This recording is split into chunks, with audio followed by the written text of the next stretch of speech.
नमस्कार, मैं हूं अखिलेश पांडे और आप देख रहे हैं सी न्यूज भारत।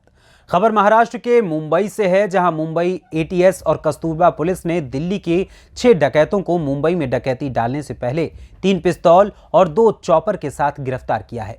दरअसल मुंबई एटीएस और कस्तूरबा पुलिस को गुप्त सूचना मिली थी कि कुछ लोग मुंबई में डकैती डालने की फिराक में बोरीवली पूर्व एलोरा गेस्ट हाउस में रुके हुए हैं, जिसके पास हथियार होने की जानकारी मिली। जिसके बाद मुंबई एटीएस टीम और कस्तूरबा पुलिस स्टेशन की डिक्टेशन टीम ने मिलकर एलोरा गेस्ट हाउस के पास जाल बिछाया।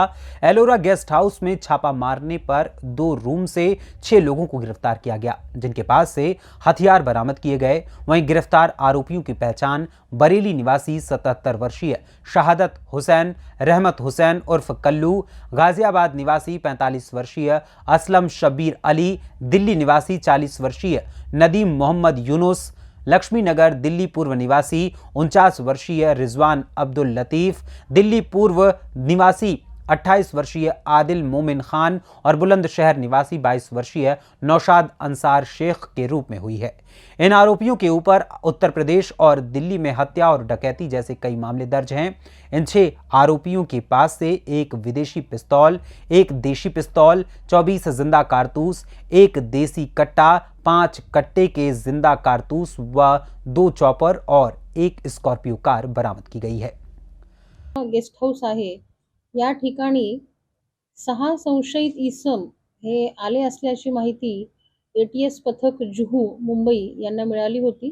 त्यांनी ती माहिती एटीसी पथक कस्तुरबा पोलीस स्टेशन येथील एपीआय श्री नार्वेकर यांना ती सांगितली।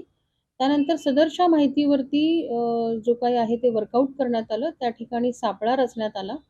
त्यामध्ये एटीएस पथक जुहू, त्याचप्रमाणे कस्तुरबा पोलीस स्टेशनचे जे अधिकारी आहेत, एटीसी पथकचे श्री नार्वेकर, त्याचप्रमाणे डिटेक्शनचे श्री आंबवडे व त्यांचे पथक, त्याचप्रमाणे स्वतः सिनियर पीआय आव्हाड यांनी या ठिकाणी सगळं हे वर्कआउट केलं। त्यांनी त्या ठिकाणी सापळा रचला।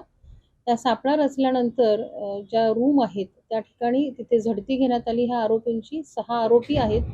6 आरोपी जे आहेत ते दिल्लीचे आहेत। त्यांच्याकडे स्कॉर्पिओ आहे, त्यातून ते आले होते। 2 दिवसापासून ते सदरच्या गेस्ट हाऊसमध्ये होते।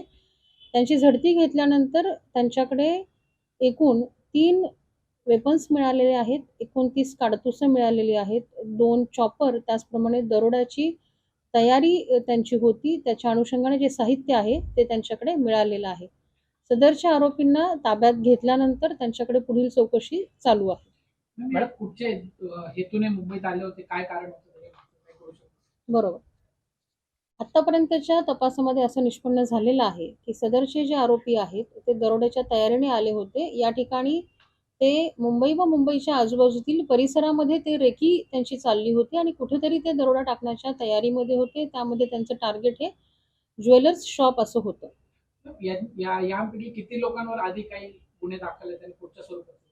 यातील जे आरोपी आहेत हे अत्यंत सराईत गुन्हेगार आहेत। त्यांच्यावरती यूपी आणि दिल्ली या ठिकाणी गुन्हे दाखल झालेले आहेत। यातील जे आरोपी आहेत ते मर्डरचे आरोपी आहेत। त्यांच्यावर चेन स्नॅचिंग व इतर रॉबरीचे देखील गुन्हे दाखल आहेत। मॅडम, हे किती दिवसापासून इथे रेकी करत होते आणि या हॉटेल गेस्ट हाऊस मध्ये थांबलेले होते? हे 2 दिवसापासून या हद्दीत आलेले होते आणि 2 दिवसापासून त्यांचं हे काम चालू होतं।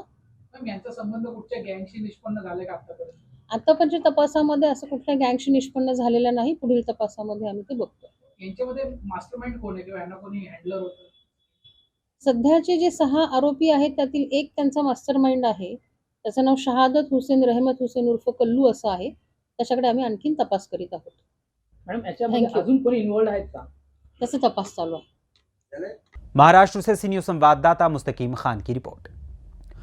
पुलिस से मिली जानकारी के अनुसार ये आरोपी मुंबई में किसी बड़ी डकैती की वारदात को अंजाम देने की फिराक में लगे हुए थे, लेकिन मुंबई पुलिस की सतर्कता की वजह से इन आरोपियों को डकैती डालने से पहले ही गिरफ्तार कर लिया गया और इनके मंसूबों को नाकाम कर दिया गया। आगे की जांच कस्तूरबा पुलिस कर रही है। देखा जाए तो पुलिस की सक्रियता के चलते आरोपियों को समय रहते गिरफ्तार कर लिया गया, वरना ये आरोपी किसी बड़ी घटना को अंजाम दे सकते थे।